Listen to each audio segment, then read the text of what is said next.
কি এখন দুই না এক? পীর মাশায়েখরা দুই না এক? সাংগঠনিক ভাবে বৃহত্তর সুন্নি জোট কি তিন না এক? ইনশাআল্লাহ এবার লড়াই হবে, ইমানি লড়াই। রাজি আছেন কি না বলেন? ইনশাআল্লাহ সব এক থাকবেন। একসাথে থাকলে আমাদের কিছুই হবে না। আলগা থাকবেন, সমস্যা হবে। এক থাকবেন তো ইনশাআল্লাহ। ইনশাআল্লাহ 8 তারিখে আমাদের অভিষেক আছে। অভিষেকের পরেই প্রত্যেক জেলা উপজেলা ইনশাআল্লাহ আমরা চড়াই পড়ব। প্রত্যেক পাড়ায় মহল্লায় আমাদের সুন্নিয়তের কমিটি গঠন করতে হবে। এবারে সিদ্ধান্ত নিবে, এবার ডানে বামে দেব না।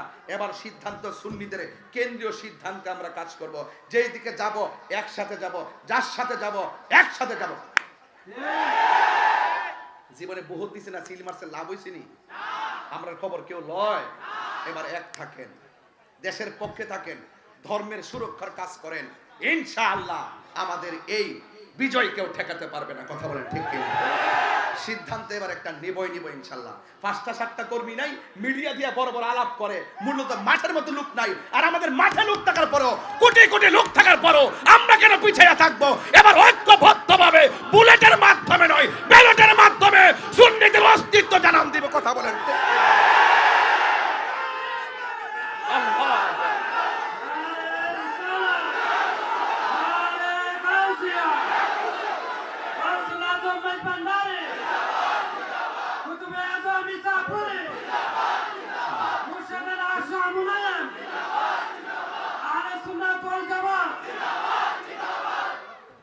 বসুন, আমি যা বলছি হৃদয় থেকে বলছি।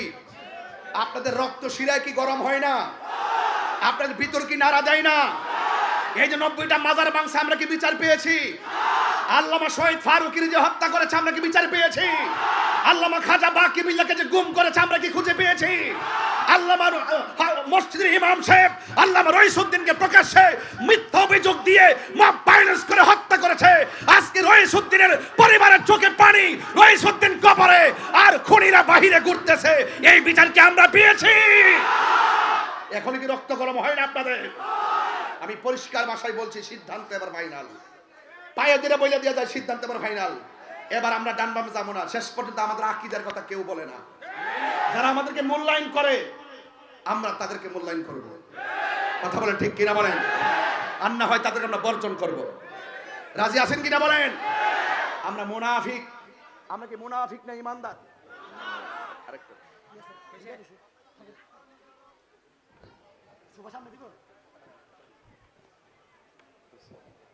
আমরা কি মুনাফিক না ইমানদার? আমার কথায় কেউ রাজনৈতিক গন্ধ খুঁজবেন না।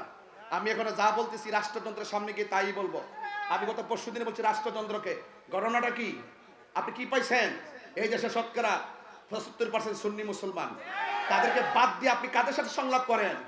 যাদের সাথে সংলাপ করতেছেন, এটা সুন্নি জামাতকে বাদ দিয়ে এই রাষ্ট্রের গুরুত্বপূর্ণ ধর্মীয় সিদ্ধান্ত অন্য কেউ দিতে পারবে না। কথা বলেন ঠিক কিনা? এদেশে ধর্মের সিদ্ধান্ত সুন্নিরা দিবে, কারণ সুন্নিরা হলে একমাত্র সার্বভৌমত্ব সুরক্ষায়, ধর্ম সুরক্ষায় সত্যিকার ইসলামকে ধারণ করে। কথা বলেন ঠিক কিনা? আর সব দিনে এক কথা কয়, রাত্রে আরেক কথা কয়। দেখেন না, একই দল 5 ভাগ হয়ে গেছে। কেরে ক্ষমতা আইলো আমরা, না আইলো আমরা। কি বুঝলেন? আপনি একটু ভয় পাইতেছেন মনে গেছে। মাইজমান্ডের পাগলরা কি ভয় পায়?